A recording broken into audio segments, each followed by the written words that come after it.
Hello, everyone. Good afternoon and welcome. My name is Jeremy Leffler. I work in the policy office at the National Science Foundation, and it's my pleasure to welcome you to our final session of the NSF Virtual Grants Conference. I'm now pleased to introduce this session, which will cover updates to proposal and award policy, and this session will be presented by Jean Feldman.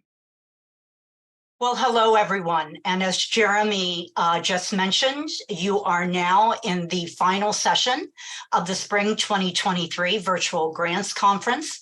And we will be addressing NSF proposal and award policies and providing you an update of some of the things that have just been implemented and some of the things that we are considering implementing in the 2024 PAP Guide.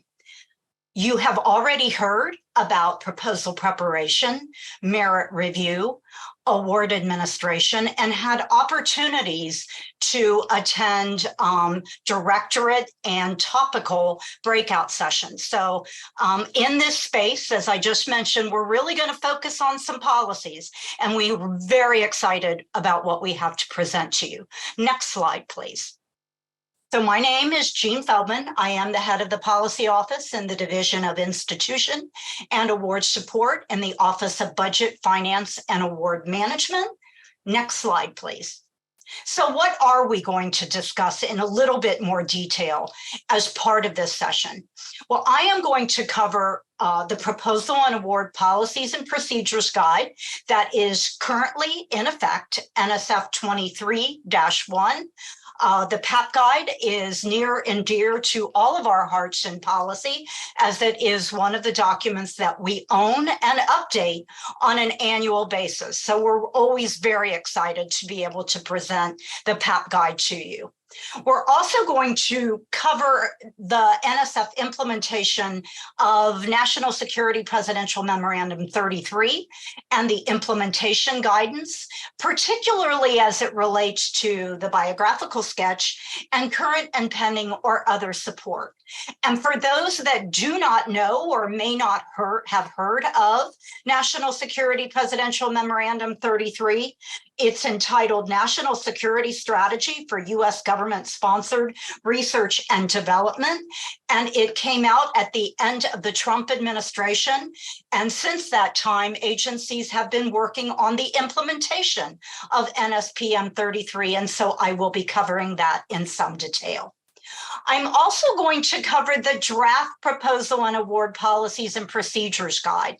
The PAP Guide for NSF 24 for 2024.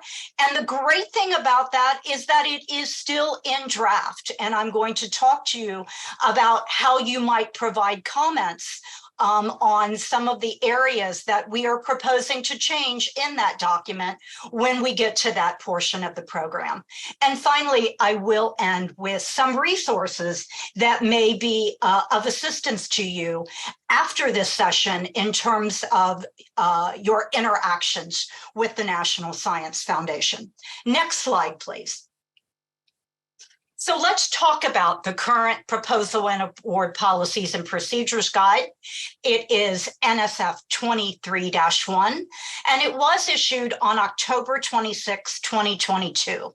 And what is very, very important about the dates that you see on this slide is that NSF is one of the few agencies that posts the document. We get in that feedback from you. We resolve each and every comment. And I'm going to emphasize the importance of that throughout this presentation. And then we get our final clearance from the Office of Management and Budget, and then we post it on our website. And that is usually in the October timeframe. And then what we do is give you at least 90 days.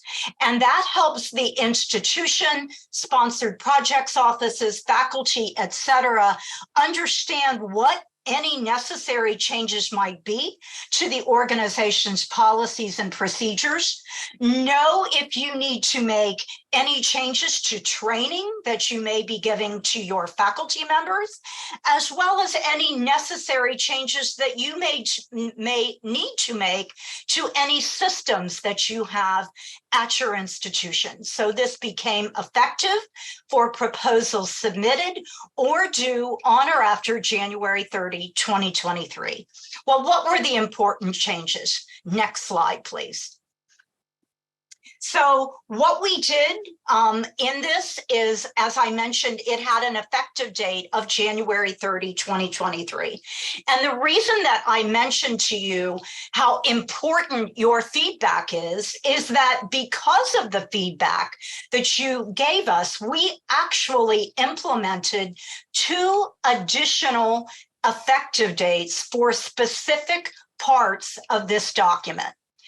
For July 31st, 2023, our new requirements on responsible and ethical conduct of research, RECR, will go into effect. And I'm going to talk about that in an upcoming slide. And then what we heard from the community very loudly and clearly was we were going to implement the mandatory use of Science CV for senior personnel to prepare the current and pending other support and the biographical sketch. And we were going to implement that on the same effective date as the PAP guide, or January 30, 2023. Institutions very clearly told us we need more time. And so we listened to you. And so as of right now, you could use either the NSF fillable format or Science CV to prepare the biographical sketches and current and pending or other support. When October 23rd hits, the system will know, and you will be required to use Science CV to prepare those 2 sections of the proposal. Next slide, please.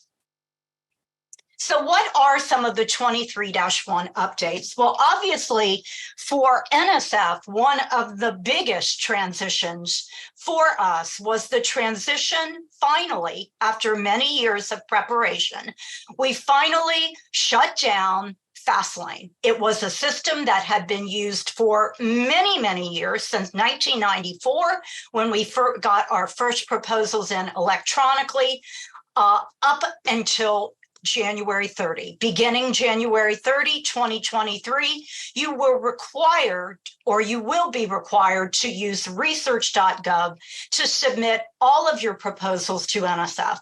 We think that will be extraordinarily helpful. It is a much newer platform. It provides a significant number of compliance checks to ensure that your proposal is compliant with NSF policies and procedures, much more than we currently had in place in Fastlane. And so we're very excited that we have finally reached that very important milestone. I just mentioned to you a bit about responsible and ethical conduct of research. And in the 2009 version of the America Competes Act, there was a requirement that an institution have a plan in place for the training in the responsible and ethical conduct of research for all undergrads, grads, and postdocs, supported by NSF to conduct research. And that has been in place for many years. Well, the new CHIPS and Science Act of 2022 included an important modification to the America Competes Act. And what it did was expand the training from undergrads, grads, and postdocs to undergrads, grads, postdocs, faculty, and other senior personnel supported by NSF to conduct research. All must receive the RECR training. Now, this is the first time that, because of CHIPS and Science and the modification, up until now, we have no required elements. It was up to the institution to determine the content of the training. Well, CHIPS and Science modified the America Competes Act and required a few areas be included in the training. We are only, effective July 31st, requiring one component of that required training, and that is mentor training and mentorship. So beginning July 31st, 2023, the AOR at the submitting organization will be certifying that all undergrads, grads, postdocs, faculty, and other senior personnel will be trained in the responsible and ethical conduct of research, and that there is a plan in place to do that. So note that very important day of July 31st, 2023, because there are some important changes that will be implemented on that date. Next slide, please. So now I'm going to talk a bit about concept outlines. Concept outlines are not actually new to NSF. In previous versions of the PAP guide, you heard words like research concept outlines and other types of naming structures that got to us submitting something to us that had us look at the actual concept. So we formally implemented it in 23-1. Let me highlight what the primary purpose of a concept outline is. It is to help ensure that the concept that is being proposed is appropriate for either the proposal type or the solicitation. So let me emphasize what this doesn't mean. One of our program officers is not looking at this when it comes in and they're looking at the concept outline. They're not looking at the concept from an intellectual merit or broader impacts perspective, but rather does it meet the requirements or the description of the proposal type or solicitation that is in place. And we have 4 types of proposals. And by the way, we believe that by helping you understand whether it's appropriate and telling you whether to submit it or not, that will greatly help reduce any administrative burden that would be associated with submission of a full proposal. We have 4 types of proposals that require submission of a concept outline.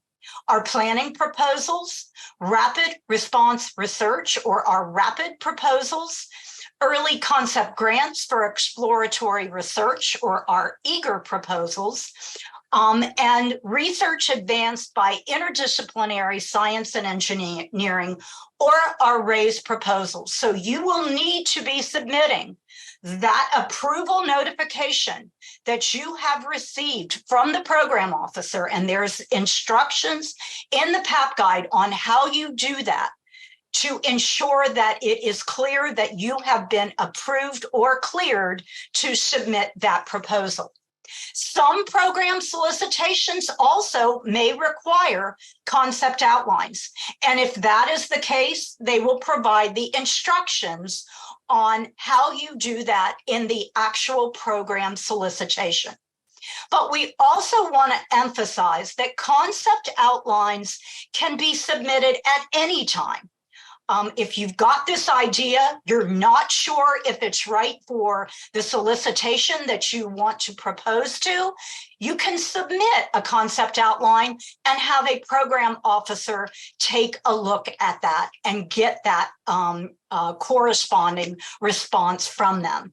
Now, concept outlines can be submitted in one of 2 ways, either via email or via the NSF Prospect tool. Next slide, please. This is a screenshot, if you will, of what Prospect, and yes, we did try to put a word for every one of the pieces of this acronym. That's always dangerous, but it stands for Program Suitability and Proposal Concept Tool. And this has a dashboard. There is a link to how you get to it on this slide. It has a dashboard and a web form to help you prepare, send, and track the status of those submissions. So it's very useful for you to use the Prospect tool. To use it, you have to have a valid login account to access and use Prospect. And if you are interested in, well, you've given me some information here, but I'd like to know a lot more about concept outlines, there is a link on the bottom of this screen to a webinar that myself and the actual owner, John Adamak, did in September of this last year to talk about concept outlines as well as the Prospect tool. So any questions, you may want to look at that webinar and see, because there's a lot of very valuable information provided there. Next slide, please.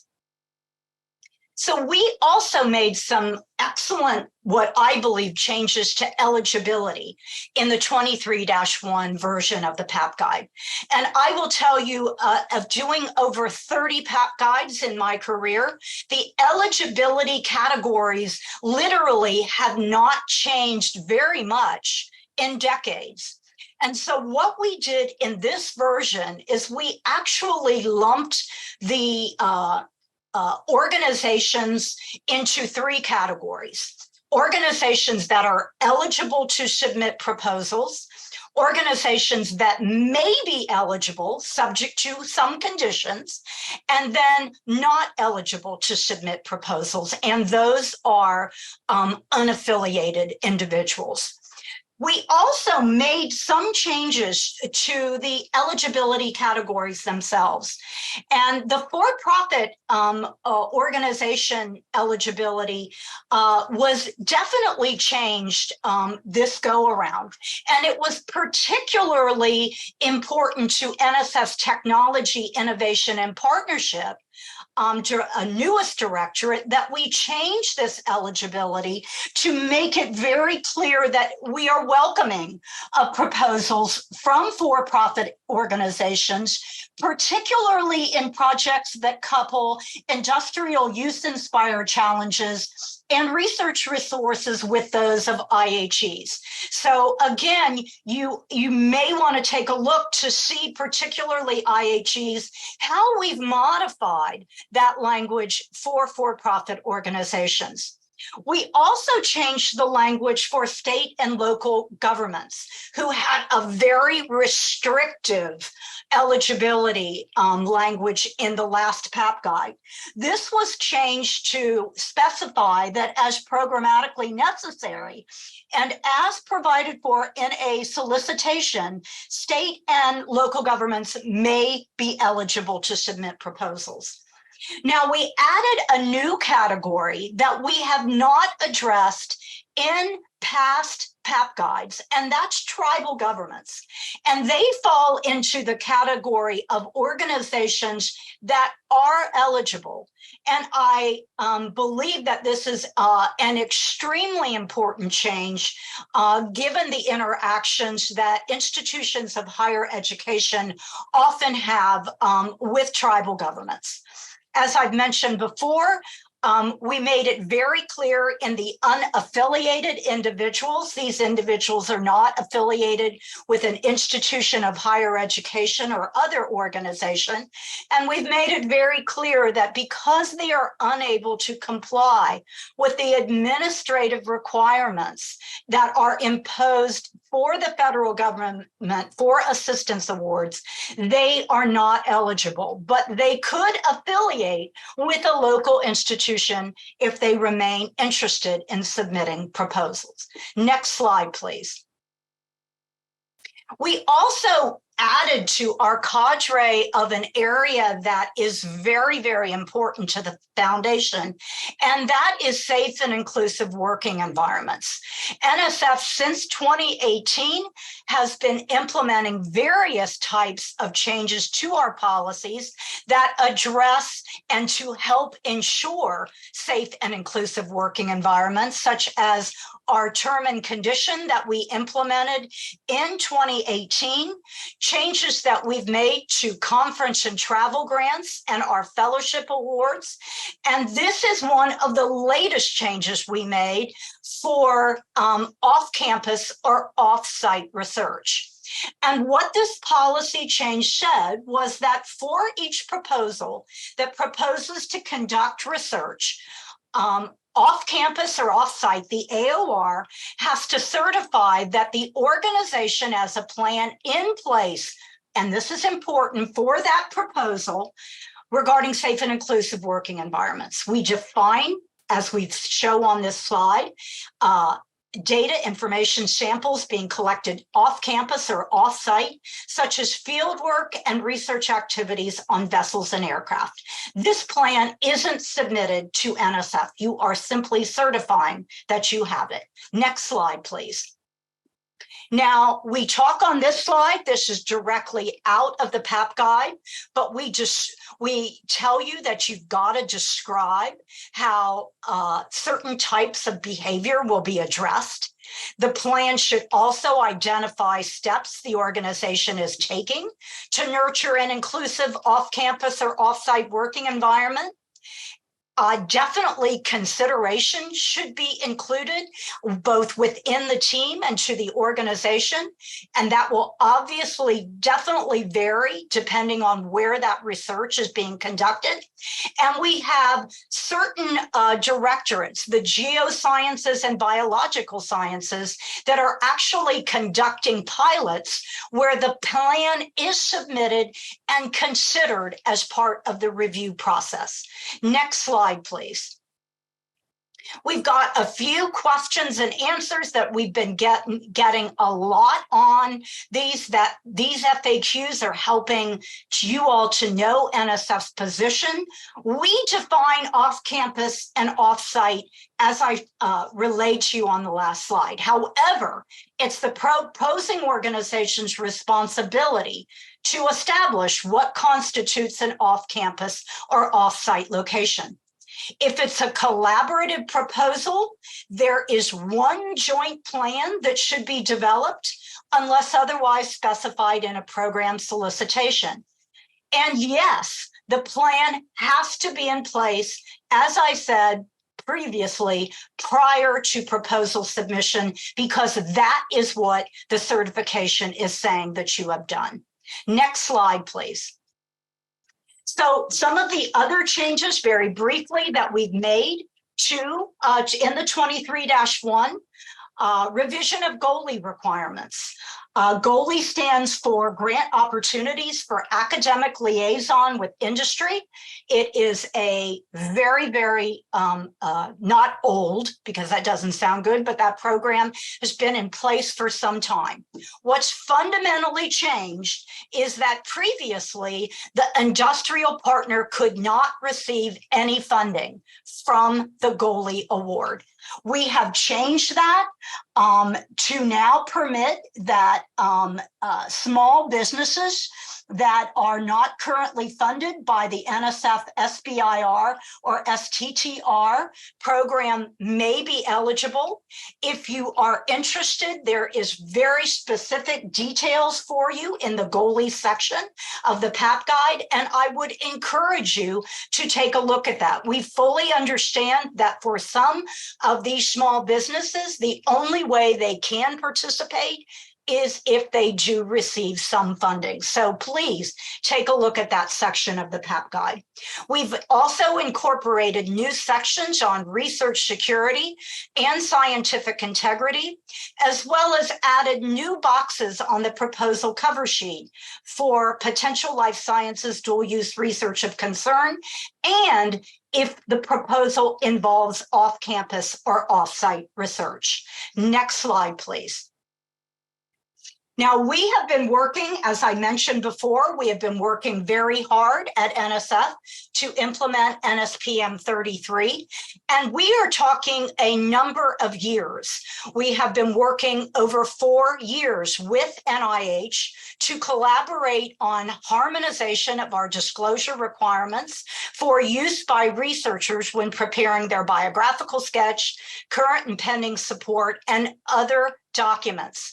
And there is in both the biographical sketch and our current and pending other support a link to a document that summarizes literally all kinds of activities, when you should report them and when you should not. And this has been very helpful in terms of our work on a government-wide basis, because NSF, NIH, and the Office of Science and Technology Policy are co-chairing an interagency working group on disclosure policies. I serve as one of the co-chairs on that, and we are greatly using the results of the NIH and NSF harmonization process to help harmonize these requirements across federal research funding agencies. We also added a new disclosure requirement section to the PAP guide.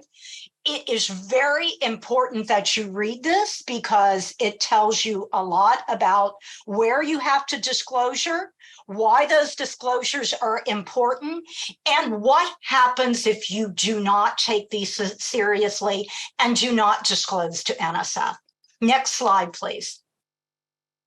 We also, in addition to the disclosure requirements themselves, are working on something that we have been requested to do for years, and that's to harmonize the biographical sketch and current and pending other support. So in addition to those disclosure policies, we have worked to develop a harmonized version of the biographical sketch and current and pending other support. It was posted in the Federal Register for public comment, and we received a lot of comment from the community regarding the contents. We went through every single comment, and we resolved every single comment. About 5 weeks ago, we turned these formats over to the Office of Science and Technology Policy for their consideration, and we hope that we will be able to implement that harmonized format in the FY24 PAP guide. Also, something that we did in 23-1 is that we included a certification from the National Defense Authorization Act of 2021, Section 223, that requires senior/key persons to certify that the information being submitted is accurate, current, and complete. And we also encourage all senior personnel to get an ORCID ID. Next slide, please. This is just a very pictorial slide of what the certification language actually looks like if you're a senior person. If it's in Science CV, the certification is going to be completed upon download of the document. And again, the fillable formats that can be used until October 20th. The senior personnel types their name and date on the form. NSF does not allow for certification via DocuSign or other comparable products. So all you do is type your name and the date, but the certification language is exactly the same. There are minor differences between what you certify in on the biographical sketch and what you certify for current and pending other support. Next slide, please. So as I've mentioned multiple times, the use of Science CV goes into effect on October 23rd, 2023. Please start. I know many of you attended the Science CV session. Start using it now. Don't wait till the last minute and go, oh, wait, I'm not sure how to do this. This is a very wonderful system developed by our colleagues at NIH. And so we are strongly, while it isn't mandated, please start using it now. Next slide. So this slide simply goes over the various disclosure requirements and when you're required to update or correct. Proposal submission, you have to submit all senior key persons, your collaborator, other affiliations, your biographical sketch, and current and pending other support. If a program officer is considering making a recommendation to provide funding, not that they absolutely will, but they are considering, they will be requesting an updated current and pending support from all senior key person on that proposal, and they have to receive all of them before the funding recommendation can take place. That is new with the 23 version of the PAP guide. Post-award, if the AOR discovers that a disclosure should have been submitted but wasn't, they have 30 days to submit a post-award request. Previously, they used the other request notification in research.gov to submit this information. However, with 23-1, we have a new post-award information notification to submit that information. And then finally, with project reports, PIs and co-PIs have to specify whether new active other support has been received in both their annual and final reports. And if yes, they have to provide updated information. Next slide, please. So some of the FAQs that we've gotten here, definitely the first one, a lot of people have asked, okay, I don't have any new current and pending support. What do I do? Well, if there have been no changes to the information and you're requested to provide that updated information because the program officer is considering making an award, all you have to do is download the existing current and pending support and recertify with a new date. If you have something listed as pending and it's been awarded, do you need to notify NSF if it occurs after the project has been funded? After award has been made, you would include that as part of your annual or final project support submission because you would have new active support. And then finally, if the individual is not requesting salary, does the proposal still need to be listed in current and pending support? You have to understand that current and pending is different than the biographical sketch. The proposal budget. In the proposal budget, we want to know how much money you're requesting from NSF for the time you're submitting on that project. Current and pending support is all about capacity. Do you have the capacity to carry out the research as proposed? Or is there duplication between what you're submitting and the NSF award? So we absolutely want that to be included as part of current and pending or other support. Next slide, please. These next two slides, I'm not really going to cover. Those are just pages that we have developed that describe the biographical sketch, what's to include, and some additional information. Next slide. This is a slide that is available for current and pending or other support. So definitely you may want to take a look at this, but basically the information that you really need to know is included in the PAP guide, and I would strongly encourage you to look there as well. Next slide. Okay, so let's talk about 24-1. That's the new PAP guide that is currently under consideration. It is now available on in both the Federal Register and the NSF policy website. On the box to the right, you will see that we highlight in yellow the changes that have been made, as well as in bubbles provide descriptions of the proposed changes. I think if you've taken anything away from this session is that NSF values the feedback you provide. And I've told you areas where, based on the input you provided, we absolutely have changed our policies. Next slide. So the comments are coming soon. They have to be submitted by June 12th, 2023. And you need to use the Federal Register notice to submit the formal comments. You see a circle around the submit a formal comment. Please do not submit, while we always love you submitting things to policy@nsf.gov. This is a very formalized process, and we really need you to submit them via this vehicle, because what we're going to essentially have to write back to you at policy@nsf.gov is please submit them via the Federal Register process. Next slide, please. So I am going to focus on what these are not by any stretch of the imagination every change that's in 24-1. But there are some major ones that I did want to address that came out of CHIPS and Science that we were not able to get in 2023. There also will be some that are not able to be implemented in 2024. But these are the ones that we are focusing on.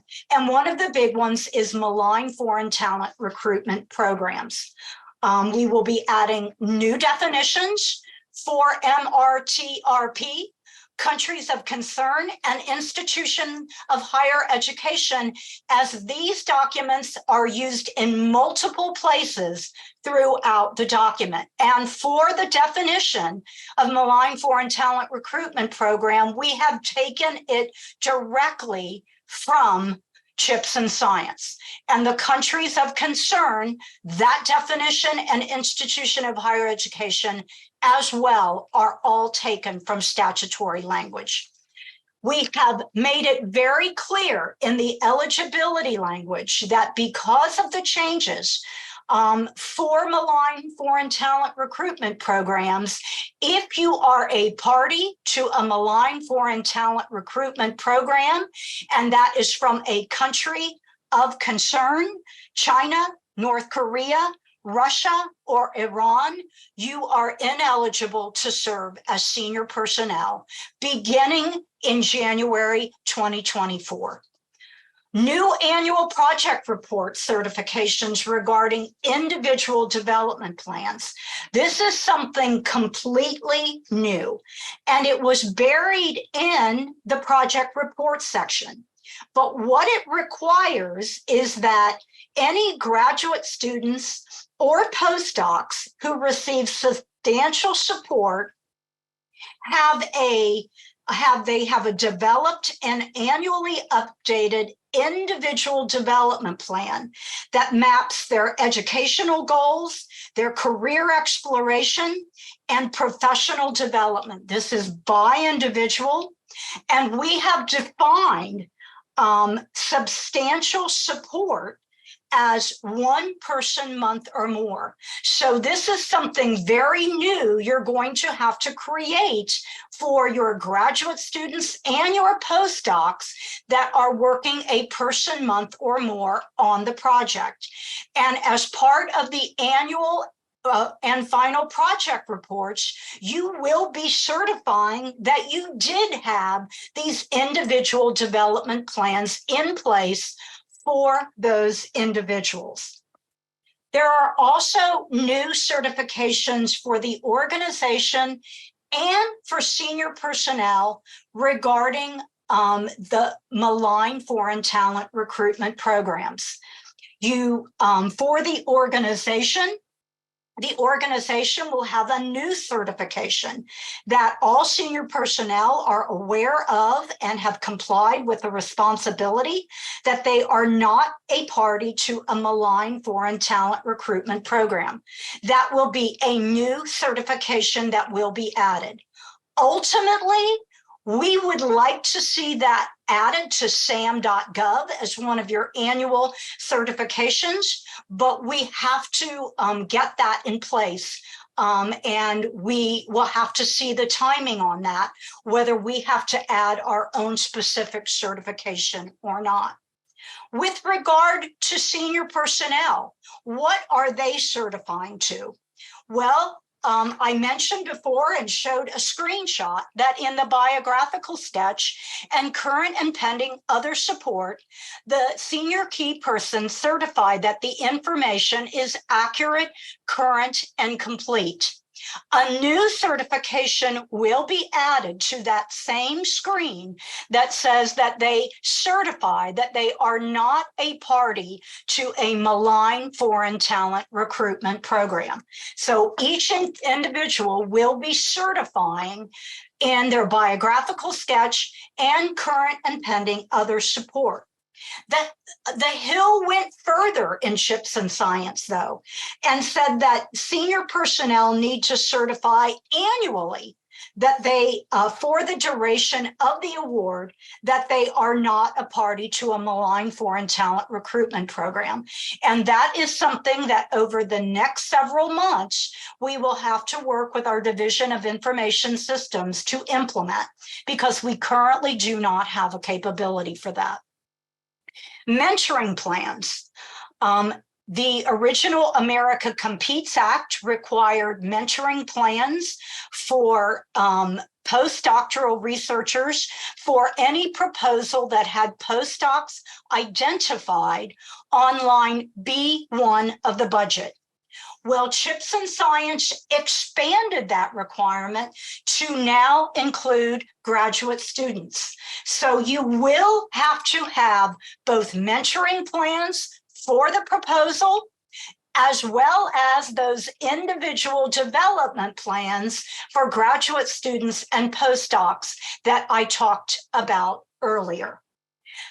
Finally, there is a new requirement for foreign gifts and contracts disclosure requirements. And this is a new disclosure requirement that requires each recipient institution of higher education to annually report, so it's annually for the entire institution, all current financial support, the value of which is $50,000 or more, including gifts and contracts received directly or indirectly from a foreign source which is associated with a foreign country of concern. Now, there is a lot more language that we provide for you in the PAP guide in the reporting section. So I would definitely encourage you to take a look at that language. What we have done is essentially used the reporting requirements from the GIF reporting that you do to the U.S. Department of Education, so that these are requirements that you will have seen before. We have made slight tweaks, however, for NSF. We have also in the draft PAP guide a link that takes you to exactly what these disclosure requirements are. So you may want to look at those if you want to provide the foundation with any comments on those. Next slide, please. So there are just a few others that I'd like to cover. The biographical sketch and synergistic activities. We are truly hoping that we can move to that harmonized common form.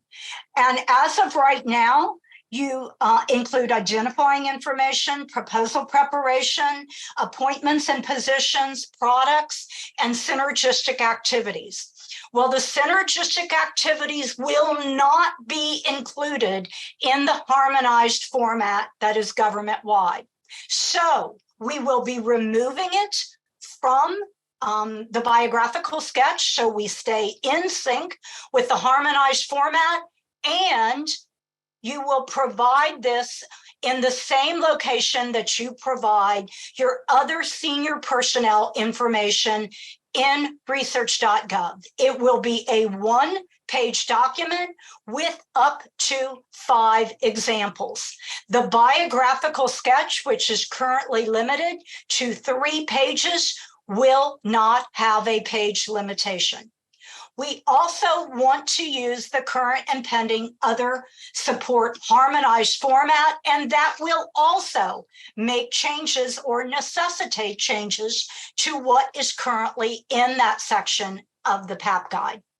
We have 2 new proposal types, research and undergraduate institutions, and research opportunity awards for predominantly undergraduate institutions.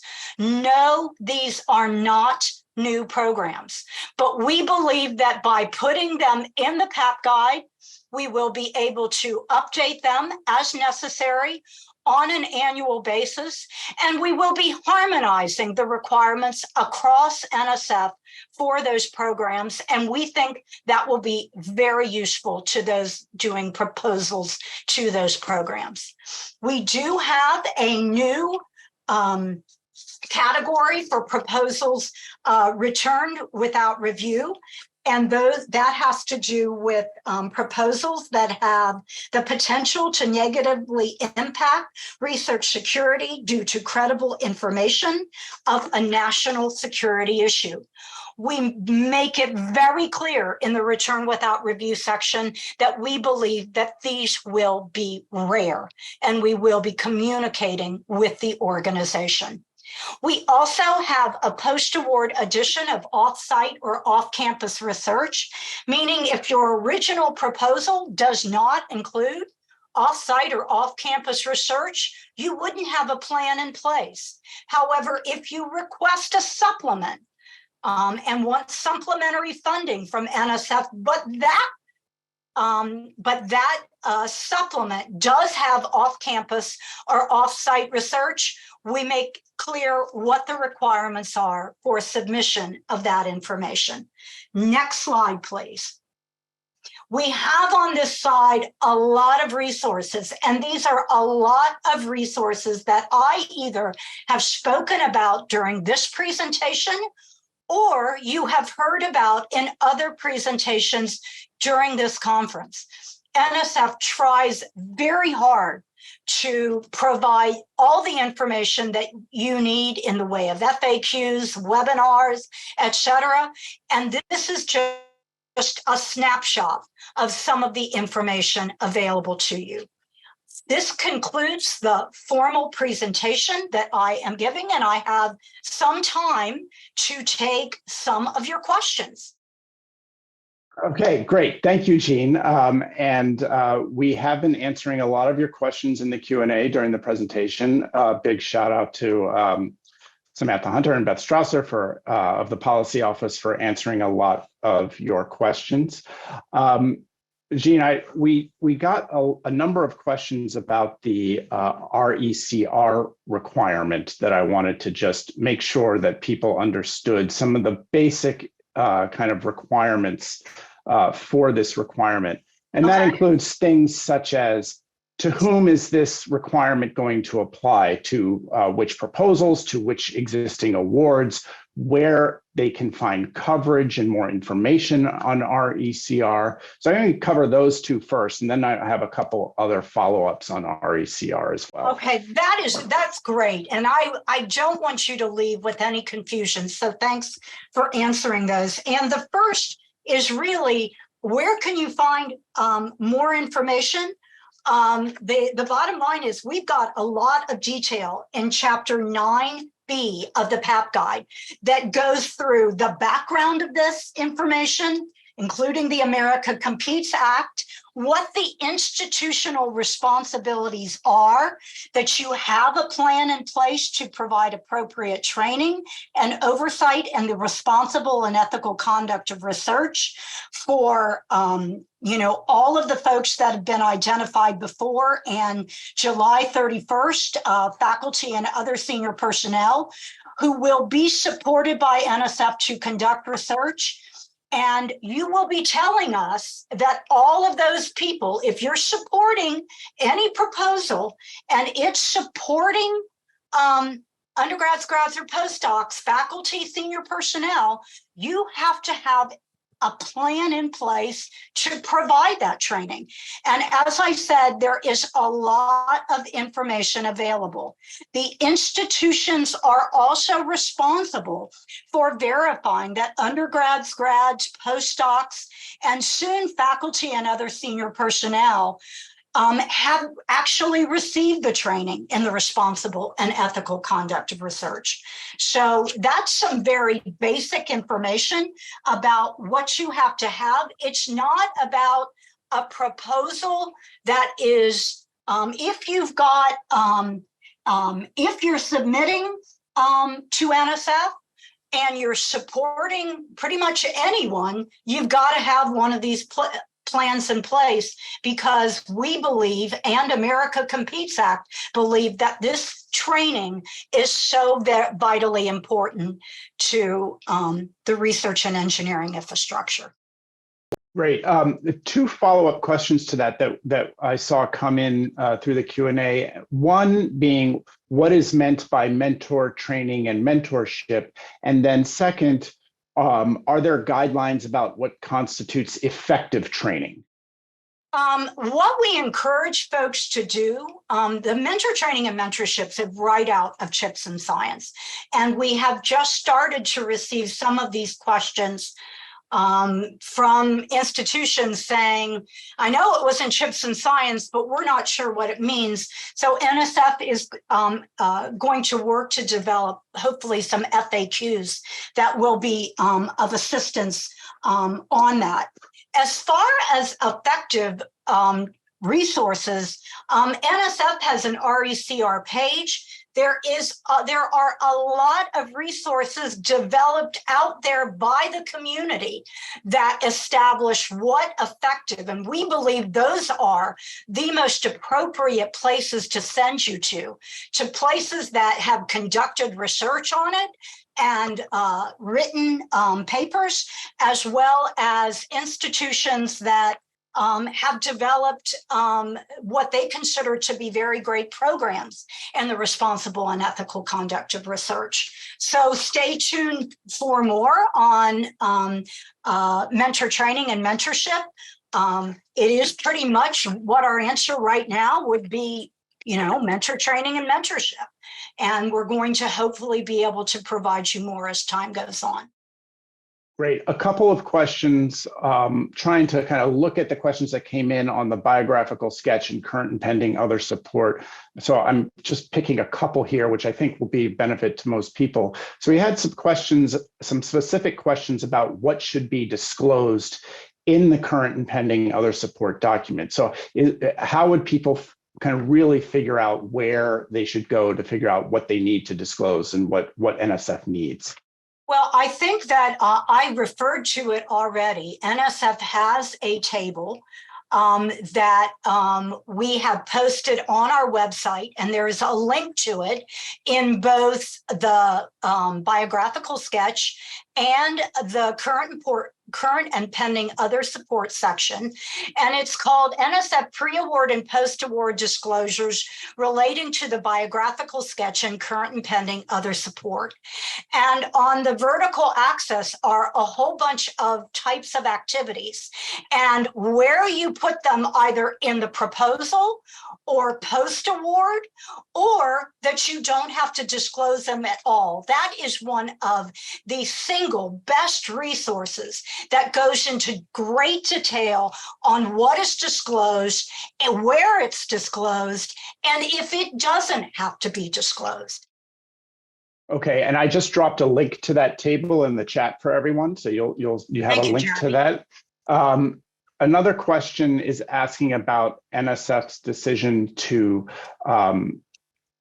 or this new policy of having to certify the biographical sketch and current and pending support, and why this is being done at the time of submission versus at the time of award. Well, NSF has always required biographical sketches and current and pending other support at the time of proposal submission. We did take a look at the possibility of moving to an NIH just in time. And the decision was that, unfortunately, the information is so valuable in what we receive in the actual proposal submission themselves, that we opted to keep it at both parts of the process. NSPM 33 implementation guidance also was the one that said it should be required also at the time of prior to making of the award. So it was an issue that we thought long and hard about at NSF, but the decision was made to continue with NSF's existing policies in that area. Okay, I think we may have time for one more question. And that is, we had some questions about the budget, very specific questions about the budget, which I'm not going to get into specific questions, but some of it is tied to the facilities, equipment, and other resources section of the proposal. So can you talk a little bit about what this section is used for, and how NSF is evaluating, and how reviewers might be evaluating the information that's provided in that section? Okay, that's great. And thank you for asking that, because you had a session already on merit review where you learned about NSF's merit review process and learned about NSF's merit review criteria. And almost every one of the questions that are answered, that are asked, relate, frankly, to a specific part of the proposal. And when you look at does the proposal have the necessary resources in place to carry out the research as proposed? They're looking at two sections. The budget, because it's asking for a certain amount of money from NSF in budget categories. And then it's also looking at facilities, equipment, and other resources. And that section is used to assess the adequacy of the resources available to perform the effort proposed to satisfy both intellectual merit and the broader impacts review criteria. So a reviewer is saying, okay, if I were doing this research, these are the kinds of things I would need: number of students, equipment, things, materials, and supplies.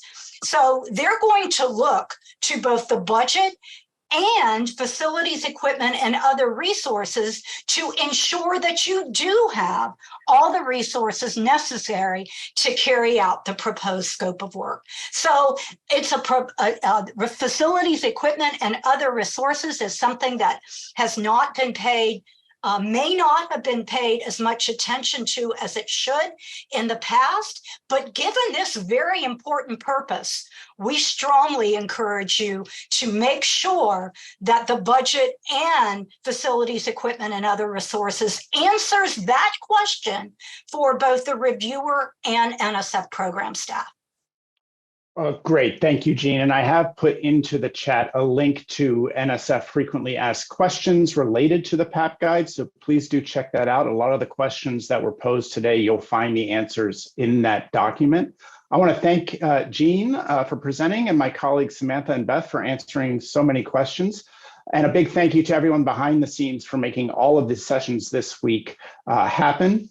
Take care and have a wonderful rest of your day. Bye-bye.